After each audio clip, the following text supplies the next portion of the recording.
अब देखने वाले हैं structure and function of Indian money market. Indian money market का स्ट्रक्चर और फंक्शन। तो सबसे पहले फंक्शन दिया हुआ है तो फंक्शन ही पढ़ लेते हैं। It links lenders and borrowers of short term funds. It is purely a market for short term और फाइनेंशियल एसेट। ठीक है ना। तो शॉर्ट टर्म के लिए है और ये क्या है, एक लिंक है लेंडर और बोरोवर्स का। ठीक है, जो शॉर्ट टर्म फंड्स को बोरो या लेंड करता है। It provides working capital requirement for industry, trade and agriculture. ठीक है, कौन लिंक करता है इन लोग को, कौन प्रोवाइड करता है वर्किंग कैपिटल को, तो वो है मनी मार्केट। ठीक है, क्योंकि वर्किंग कैपिटल क्या होता है, वो कैपिटल जिसको हम लोग यूज़ करते हैं बिजनेस में, जिसको हम लोग लगातार यूज़ कर सकते हैं। तो ये करता है, तो प्रोवाइड हम लोग का मनी मार्केट करता है working capital. It provides financial asset with the degree of liquidity, call money, treasury bills, commercial bill etcetera. ठीक है ना। क्या है, high degree of liquid money ये लैंड करता है। ठीक है, उसमें दिया हुआ है कॉल मनी है, ट्रेजरी बिल्स है, कमर्शियल बिल्स है, जो कि अभी हम लोग इस वीडियो में देखेंगे। ठीक है, helps in trade and commerce by developing will market and acceptance market. ठीक है ना। तो क्या करता है ये, ट्रेड और कॉमर्स को बहुत ज़्यादा हेल्प करता है, क्योंकि शॉर्ट टर्म बोरो करके वो लोग अपना लिक्विड पैसा दुकान में रख सकता है, जिससे उन लोग ट्रांजैक्शन में ईजी होगा। और अगर वो भी नहीं होता है तो गवर्नमेंट क्या करता है, बिल मार्केट को बनाता है कि हम लोग बिल रिसीवेबल वाला जो चीज़ है उसको यूज़ कर पाए। ठीक है, it enables government to raise short term loan with treasury bill market. क्या करता है, गवर्नमेंट को इनेबल करता है कि वो अपना जो ट्रेजरी बिल है उससे शॉर्ट टर्म लोन्स बना पाए। It controlled and regulated by RBI. ठीक है, मॉनेटरी पॉलिसी इफेक्टिव बनाता है। It provides opportunity for lending the surplus fund of individual banks और अदर इंस्टीट्यूट। ठीक है, it helps central bank in maintaining stability of value of currency unit. क्या करता है, ये स्टेबिलिटी करता है, मेंटेन करता है वो स्टेबिलिटी का, जो हम लोग का करेंसी का भी वैल्यू चल रहा है उसको मेंटेन करने में हेल्प करता है। तो ये है कुछ फंक्शंस। ठीक है, ये तो हो गया फंक्शन कि हाँ ये क्या क्या काम करता है। अब हम लोग समझते हैं कि इसका स्ट्रक्चर क्या होता है। ठीक है, तो स्ट्रक्चर तो ये दिया हुआ है, Indian money market organise sector होता है, अनऑर्गेनाइज सेक्टर होता है। उसमें ऑर्गेनाइज्ड में reserve bank, commercial bank, saving bank, non banking companies, cooperative banks आ जाता है।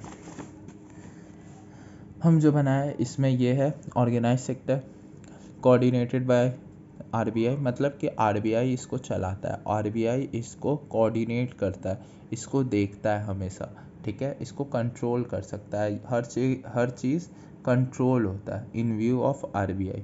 ठीक है, अनऑर्गेनाइज सेक्टर वो होता है जो आरबीआई का कंट्रोल में नहीं, उन लोग को उसके बारे में ज़्यादा कुछ नहीं पता है।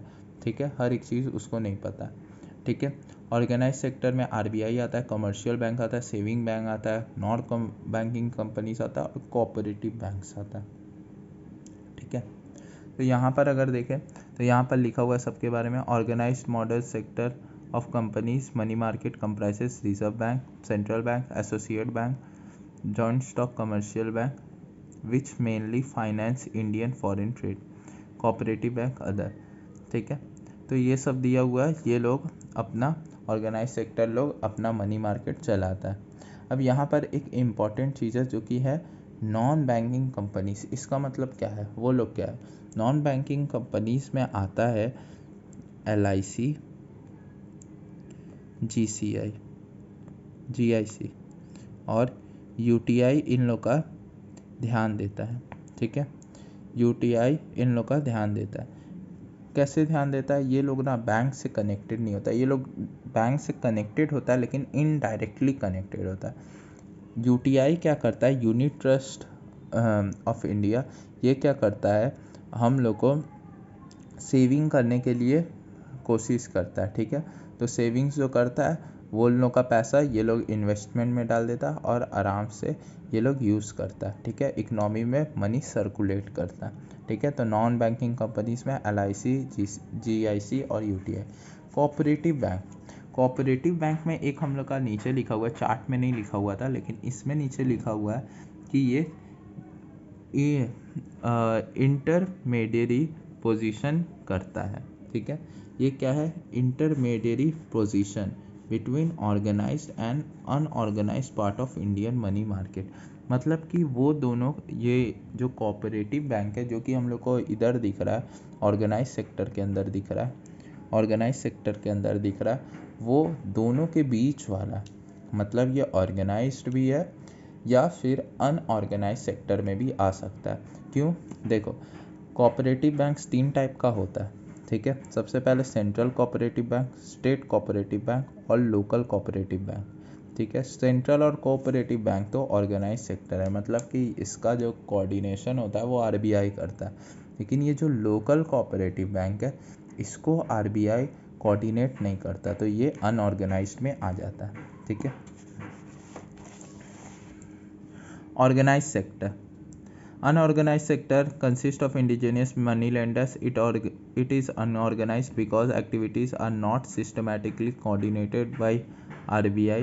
The money lenders operate through the country but without any link among the indigenous bank. ठीक है ना, ये क्या करता है, ये लोग भी पैसा लेंड करता है लेकिन कोई भी बैंक से लेना देना इन लोग को नहीं है।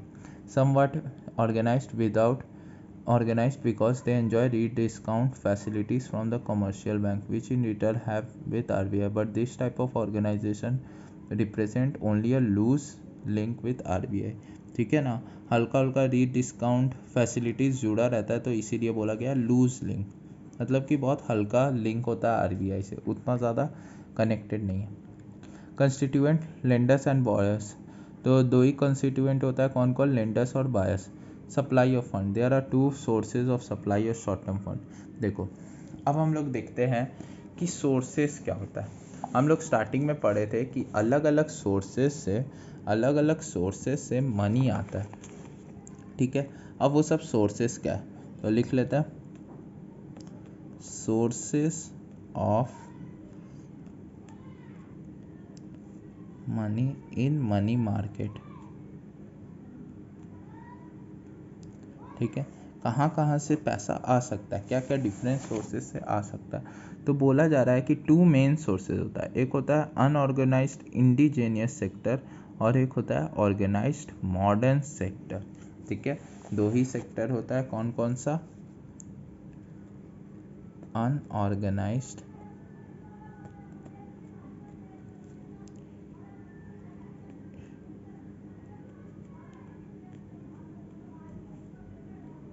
इंडिजेनियस सेक्टर और एक तो होता है ऑर्गेनाइज्ड मॉडर्न सेक्टर। ठीक है, तो ये हो गया।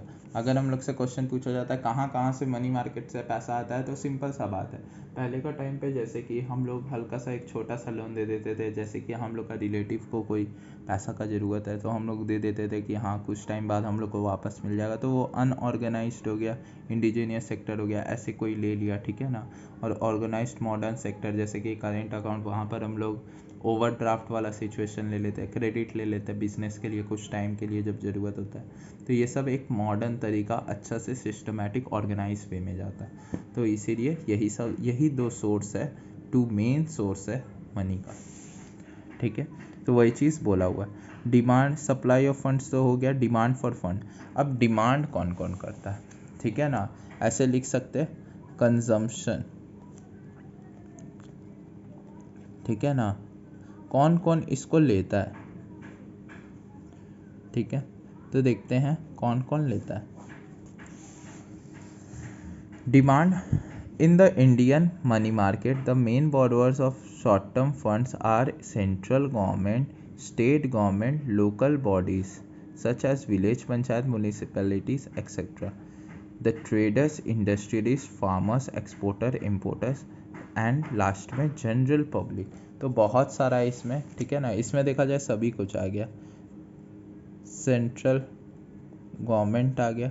ठीक है ना, इधर गवर्नमेंट में आ जा रहा है, फिर उसके बाद विलेज पंचायत और भी नॉर्मल स्टेट गवर्नमेंट आ जा रहा है।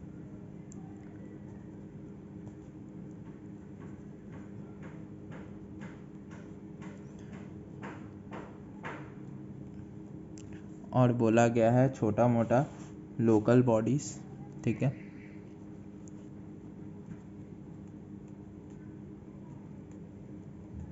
लोकल बॉडीज़ को ज़रूरत होता है। फिर उसके बाद छोटा मोटा बिजनेसमैन, या फिर इसमें लिखा हुआ था ट्रेडर्स, ठीक है। ट्रेडर्स, एक्सपोर्टर्स, बहुत सारा एक्सपोर्टर्स एक्सेट्रा, ठीक है। इन लोग को भी ज़रूरत होता है। और लास्ट में जनरल पब्लिक, ठीक है। ये लोग क्या करता है, कंज्यूम करता है, क्रेडिट लेता है, ठीक है। तो हम लोग दो चीज़ और जान लिए मनी मार्केट में। सबसे पहले जान लिए कि सोर्सेस क्या है, कहाँ कहाँ से आता है पैसा, कौन कौन ऐसा है जो पैसा देता है।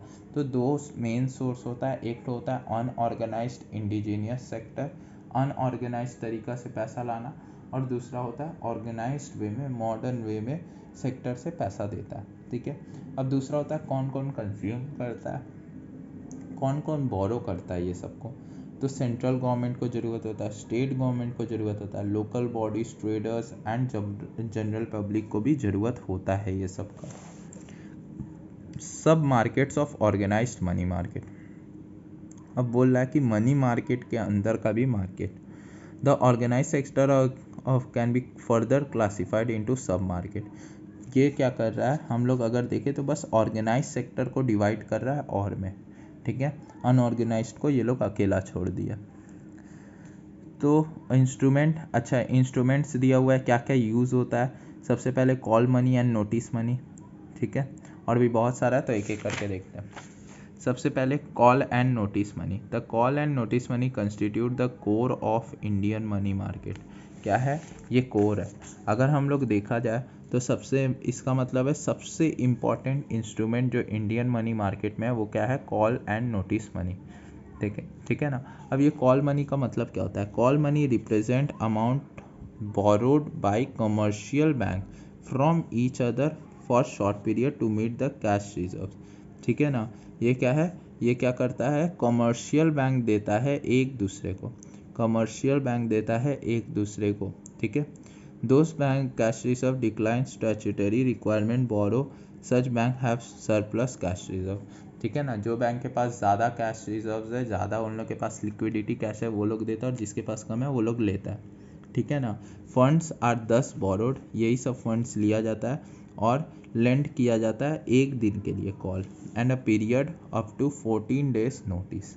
अच्छा, अब हम लोग को समझ में आ गया कॉल और नोटिस मनी मार्केट क्यों बोल रहे थे। अगर बस एक दिन के लिए, एक दिन के लिए बस लिया है तो उसको बोलेंगे क्या, कॉल मनी। अगर वो 14 दिन के लिए लिया है, ज़्यादा से ज़्यादा 14 दिन के लिए, तो उसको बोलेंगे नोटिस मनी, ठीक है ना। और ये भी बहुत इंपॉर्टेंट पॉइंट है, यहाँ पर कोई भी कोलैटरल सिक्योरिटी नहीं होता, ठीक है ना। सिक्योरिटी मतलब वही नेगोशिएबल इंस्ट्रूमेंट, वो सब नहीं रहता है, ठीक है ना। स्टॉक्स और वो सब नहीं, यहाँ पर बस कैशेस का बात हो रहा है। The market has this two segment, call overnight market. अच्छा, कॉल का दूसरा नाम दिया हुआ है ओवरनाइट मार्केट, ठीक है ना। और short notice market. The rate of which fund are borrowed, हाँ रेट कौन करेगा, अब तो इंटरेस्ट तो लगता ही है, फ्री में कोई देगा नहीं, ठीक है ना। तो रेट वो डिपेंड करता है डिमांड और सप्लाई का, ठीक है ना। हाँ, और इसको बोला जाता है कॉल मनी रेट, ठीक है ना। तो अब जल्दी से एक बार देख लेते हैं, अच्छा से टॉपिक बना के लिख लेते हैं।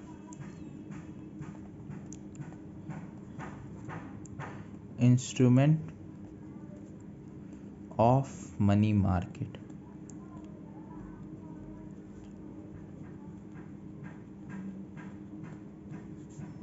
सबसे पहले हम लोग को दिया गया है call and notice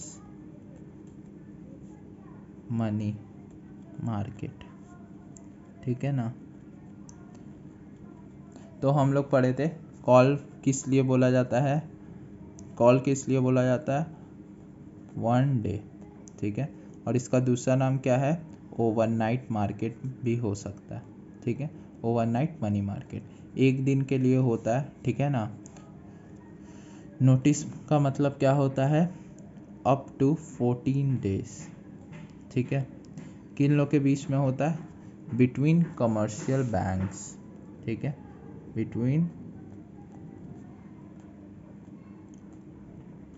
commercial banks, ठीक है। इतना लिखना, ठीक है। और भी ये भी जानना है कि हाँ बैंक रेट कैसे होता है, तो सप्लाई और डिमांड के हिसाब से, अगर ज़्यादा सप्लाई चल रहा है तो डिमांड कम होगा, कम इंटरेस्ट लगेगा। अगर सप्लाई कम है, सबके ही पास कम लिक्विडिटी कैश है, तो ज़्यादा इंटरेस्ट वो लोग लेगा, ठीक है। तो ये सब तो हम लोग को पता है। कमर्शियल बिल मार्केट, ठीक है। अब आ गया कमर्शियल बिल मार्केट। अब ये क्या है, these are bill of exchange drawn by the seller.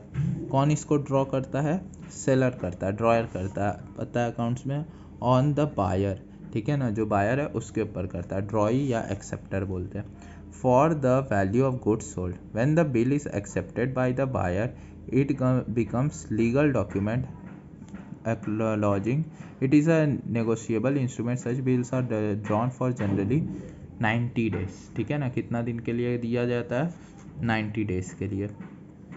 Bank will call negotiated discount rate, ठीक है ना। तो बैंक भी इंटरेस्ट उन लोग का काटेगा, ठीक है। तो देखा जाए तो कभी कभी पैसा नहीं होता, हम लोग अलग अलग तरीक़ा से ट्रांजैक्शन करते हैं, जैसे डेबिट कार्ड, क्रेडिट कार्ड, वैसे ही उसमें से एक तो है कमर्शियल बिल, ठीक है ना।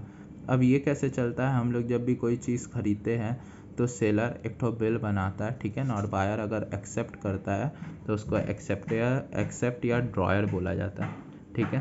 तो ऐसे चलता है। ये कितना दिन के लिए होता है, 90 डेज के लिए होता है, ठीक है, 90 डेज के लिए होता है। तो बोल रहा है ये एक negotiable such bill are drawer generally for 90 days during tenure of the bill if the holder is in need of cash, ठीक है ना।